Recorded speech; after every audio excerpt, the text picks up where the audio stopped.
everyone and welcome back to my channel. Look at it, just slowly drifting out.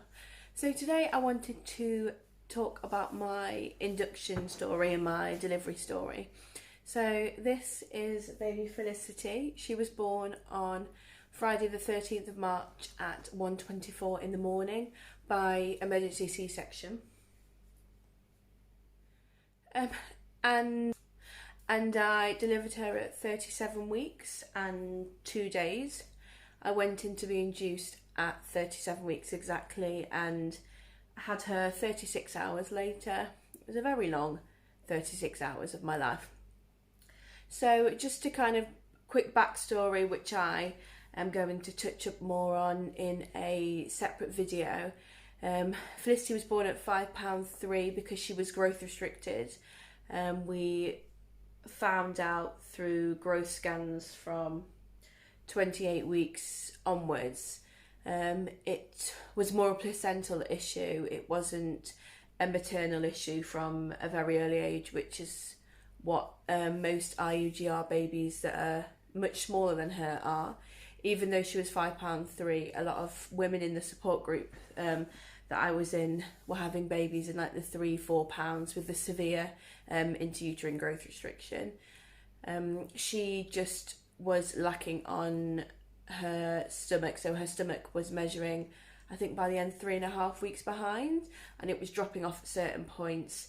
But I'll speak about that in a different video because there's a lot more to it, and it's something that I didn't know much about.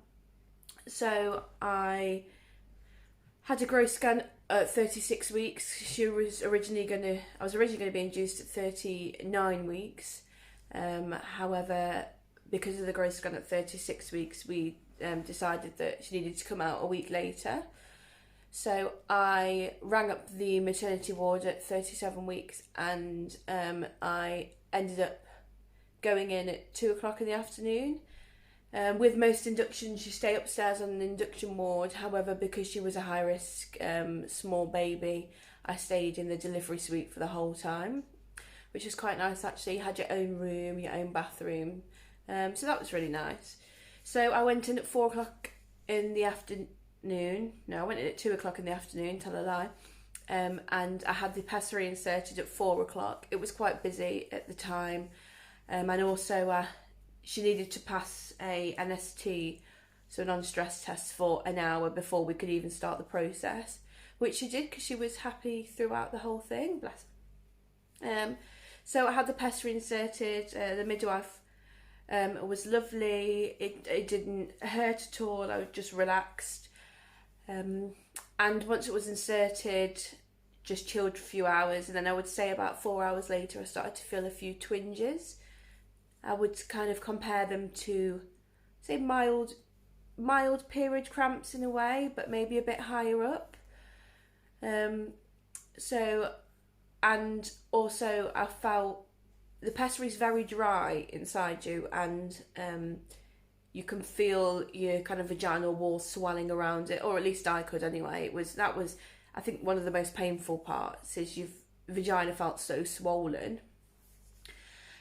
So a few hours later we put her back on the monitor. Put her back on the monitor and she was completely doing fine. Her heart rate was fine. She's always had quite a high heart rate anyway. It's always usually when she moved it go up into the 180s, 190s, but usually the baseline would be about 150, 160. And you could see that I was getting tightenings, sometimes 2 in 10 minutes, sometimes 3 in 11 minutes. So I thought that was like early labour and things were starting to progress. It was getting quite painful at this point. I remember I had my mum, my close friend, with me. I remember when they came in to test and it was getting quite tight at the time.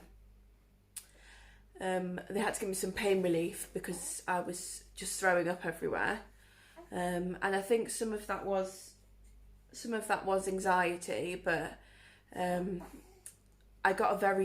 remember I got like a really long one for about a minute, and it just made me throw up. So initially, obviously, I thought, oh, something's definitely happening here. Like, this isn't very nice. So I got some pain relief, some anti-sickness.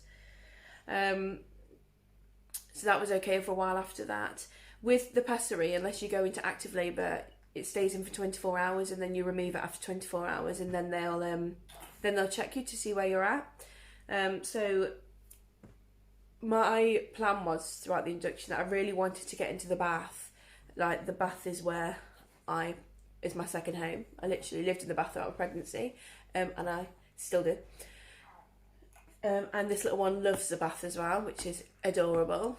She kind of just gets up into the little fetal position, and she'll start like cooing and just start kicking her legs. It's adorable. So my plan throughout the whole of the induction was to try and get into the bath. However, they'd have had a suspected COVID case in a few hours before, while I was there, so a few hours into being induced, and they had to quarantine all the baths, and it stayed quarantined for a few days, and I was absolutely gutted. So I had to sit in the shower, which I could have stayed in for ages, but I must have stayed in for about 45 minutes, and I flooded the delivery room. And I didn't realise, because the shower, there's only like a little dip that stops the water going. I flooded. It started to come out, and I flooded the room, and I was like, oh, I'm not going to be able to go in that again, which is a shame, because it was really helping to soothe everything, because everything was so sore. I also couldn't, the pressure, I don't know where her head was, because her head must have dropped down, but the pressure down there, I couldn't wee, and I was trying to wee, and every time I'd throw up, I'd wee, because obviously the force, and initially I thought that might be my waters breaking. It wasn't. Every time I threw up, I'd have like a forceful bit of wee, so they had to try and in and out catheterise me. Hello, do you want to come and say hi? Are you tired? Oh, you're a bit tired, aren't you?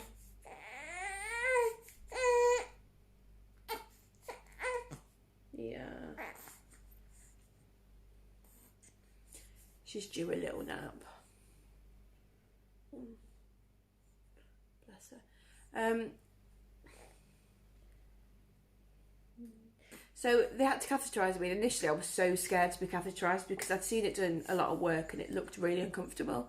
And it was just an in and out one, so they just put it in and out, and it wasn't that bad actually, and literally nothing came out. So what we thought was my bladder being like blocked by the baby, or the urethra, it wasn't actually that, so it was just the pressure. And 24 hours when I had the pessary removed, it was more like 26 hours, the pressure seemed to disappear, so I think it was more the reaction that the pessary was having up there, because it was so swollen. It was horrible. Anyway, so throughout the 24 hours, I didn't have much sleep, maybe like 2 hours, and I thought things were really progressing. Obviously the next plan was to check my cervix, and they were going to try and break my waters. So after the 24 hours, I removed my pessary, and the labour ward was quite busy. They were quite understaffed as well, so they couldn't come and check me. So I got the midwife to, well, the doctor couldn't come and check me at the time, so I got the midwife to come in, and I begged her. I was like, can you please just see how far along I am? Because like just waiting to find out was just torturous. Because I was sure that maybe I'd progressed a few centimetres, they could break my waters, get things started, get the epidural, you know, Bob's your uncle. So she went to check me, and that was very uncomfortable at the time because I was so swollen. And I'd actually gone backwards. So what I started off with a central cervix and maybe half a centimetre dilated, I was completely closed, and my cervix had moved to the back after 24 hours. So obviously at this point I had a bit of a meltdown, and we discussed our options. So it was either to have a prostin pessary for 6 hours, which I just don't think I could have done with another 6 hours of the pain that the pessary gave me, or it was to go for a cesarean. So she got the doctor to come in, and he put me in a different position, and then he checked me, and he just looked at me and said, "You've got no chance." Like, he goes, "I can physically not get anything in to break those waters. So we decided that we were going to go down the C-section route. Initially, I was worried that I'd have to wait 3 days because she was only 37 weeks. Usually babies delivered before 39 weeks cesarean have to have steroid shots for their lungs. But because there was only one other person in the delivery suite that night, they decided they were going to do it that night. So the plan was actually to have her on Thursday the 12th, really late at night. But the other woman had to go in for an emergency C-section. Obviously hers was much more serious than mine. We went in for me. She was happy throughout. So I ended up going down at about 1 o'clock on Friday the 13th, which they say is an unlucky day, but I think it's quite lucky when it comes to babies. So I walked down to the cesarean room, to the theatre, and then I had the spinal put in, which took quite a few goes. That was a bit sore. And when it did work, it worked so well that I could feel absolutely nothing. Absolutely nothing. I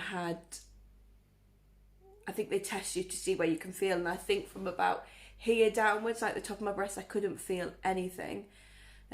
And you can't really feel your lungs either. You've got to remind yourself that you are breathing. And that's something that I'd read about beforehand, is that some people panic. And I noticed this because I get quite nauseous quite a lot, and I went to heave and I only managed to heave like half of a heave because I couldn't feel the rest of it. So I had some anti-sickness, and then I got like the well-known cesarean shakes, and I was shaking like mad. And my mum was holding my hand. However, there wasn't a screen over her, so she was watching the cesarean the whole time, like me being cut open and everything. And I could see, I really wanted to see it initially. However, because I was so overly exhausted, I just didn't care. I was like, please get my child out of me. And I could see the reflection in her eyes, and it was freaking me out. So I was saying to her, I was like, will you stop looking? Like, will you stop looking? So that was done really, really quickly. And I know a lot of people say that they can feel them being tugged around or moved around, but I honestly couldn't feel absolutely anything.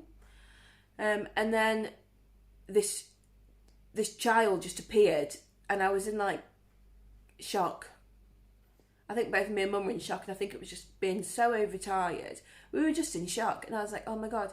And the hat that we bought for her, and luckily we bought some size 0 nappies, because she stayed in size 0 nappies for like the first 3-4 weeks of her life.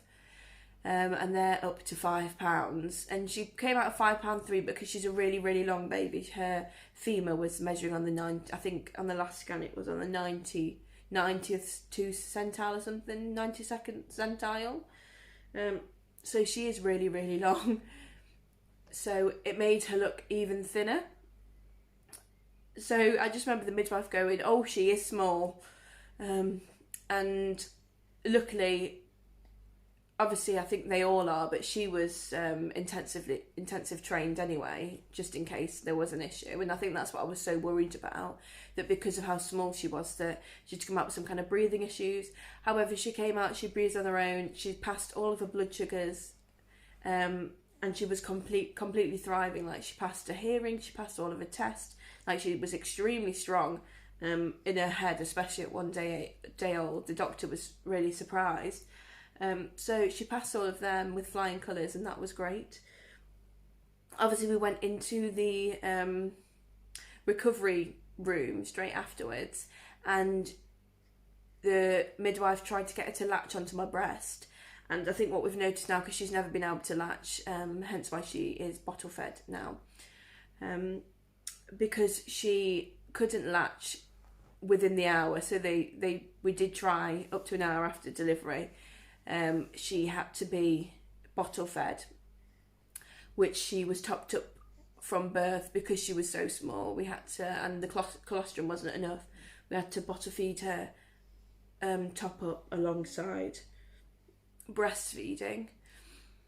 So yeah, then I went up to the ward. I don't even know what the time was by this point. must have been like 2:30. My mum had left by this point, and my friend Steph had stayed with me up in the ward, and because I couldn't physically move, so I had to get her to put her into some clothes and everything, and have a good cuddle and obviously take some pictures. So we got up onto the ward, and I had some oxytocin run through, which was helping my uterus contract back. And they give you, I don't know if they give you suppository or a pessary or something to help heal. I don't know, you honestly can't feel absolutely anything for hours.